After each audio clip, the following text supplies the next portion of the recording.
கர்த்தருடைய பரிசுத்த நாமத்திற்கு மகிமை உண்டாகட்டும். மகிமையான ஒரு காலையில உங்களை சந்திப்பதிலே சந்தோஷம் அடைகிறேன். நீதிமொழிகள் 13வது அதிகாரம் 2வது வசனம் சொல்லுகிறது, மனுஷன் தன் வாயின் பலனால் நன்மையை புசிப்பான், துரோகிகளின் ஆத்துமாவையோ கொடுமை புசிக்கும் என்று சொல்லப்பட்டிருக்கிறது. மனுஷன் தன் வாயின் பலனால் நன்மையை புசிப்பான். பாருங்க, ஆமை நம்முடைய நாவல கத்த ஆமை ஜீவனையும் மரணத்தையும் ஆண்டவர் நம்முடைய நாவின் அதிகாரத்திலே ஆண்டவர் வைத்திருக்கிறார். பாருங்க, இன்னைக்கு அநேக தங்கள் நாவினால தான் நிறைய வேதனைகளை தங்கள் வாழ்க்கையில அனுபவிக்கிறார்கள். ஆமை நாவு நெருப்பு என்று பைபிள் சொல்லுகிறது. அது ஆயுள் சக்கரத்தை கூட கொளுத்தி விடக்கூடியது என்று ஆண்டோட வார்த்தை சொல்லுகிறது. நம்முடைய நாவு ஆமை கிறிஸ்துவுக்குள்ளாய் பாதுகாக்கப்பட வேண்டும். ஆமை துதித்தலும் சபைத்தலும் ஒரே வாயிலிருந்து புறப்படலாகாது.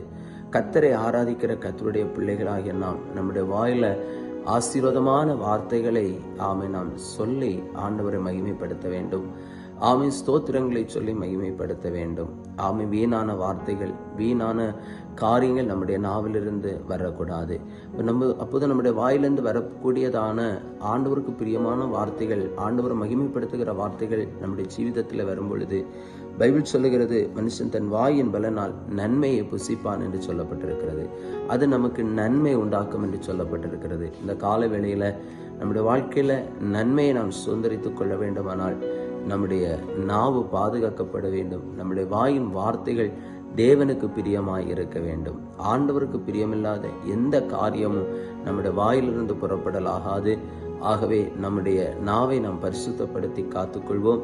கர்த்தர் நம்முடைய வாயின் பலனால் எங்களுக்கு ஆசீர்வாதம் உண்டாகட்டும், எங்களுக்கு நன்மை உண்டாகட்டும், எங்களுக்கு எங்கள் தேவைகள் சந்திக்கப்படட்டும். நாம் நம்மை எப்படி நமக்காக ஜெபிக்கிறோம், மற்றவர்களையும் அப்படி நம்ம வாழ்த்தும் போது அந்த வாயின் பலனால கர்த்தர் நமக்கு நன்மையை கொடுக்கிறார். நம் ஜெபிப்போமா? கண்களை மூடுவோம். நல்ல தகப்பனே, நான் நல்ல வேலைக்காக நன்றி செலுத்துகிறேன். வாயின் பலனால் நன்மையை கொடுக்கிற தேவன், எங்கள் நாவுகள் தேவனுக்கு பிரியமானதையும் மட்டுமே பேச, ஆண்டவர் தேவன் பிரியப்படுகிற காரியங்களை மட்டுமே நாங்கள் எங்கள் நாவிலிருந்து வெளிப்பட பரிசுத்த ஆவியின் கிருபை தாரும். கெட்ட வார்த்தைகள் ஒன்றும் உங்கள் வாயிலிருந்து புறப்பட வேண்டாம் என்று பைபிள் சொல்லுகிறதப்பா. ஆண்டவரே, அப்படிப்பட்ட சுபாவங்கள் யாருடைய வாழ்க்கையாலாவது இருக்குமானால் கர்த்தர் அதை மாற்றி இன்றைக்கு பரிசுத்த ஆவியான தம்முடைய பிள்ளைகளை ஆளுகை செய்து நடத்துங்க. கர்த்தருடைய மகிமை ஒவ்வொரு தேவ ஜனத்தோடும் கூட இருக்கட்டும். ஆசீர்வதிங்க. இயேசுவின் நாமத்தில் தருகிறோம் நல்ல பிதாவே. ஆமேன், ஆமேன். God bless you. கர்த்தர் உங்களை ஆசீர்வதிப்பார். ஆமேன்.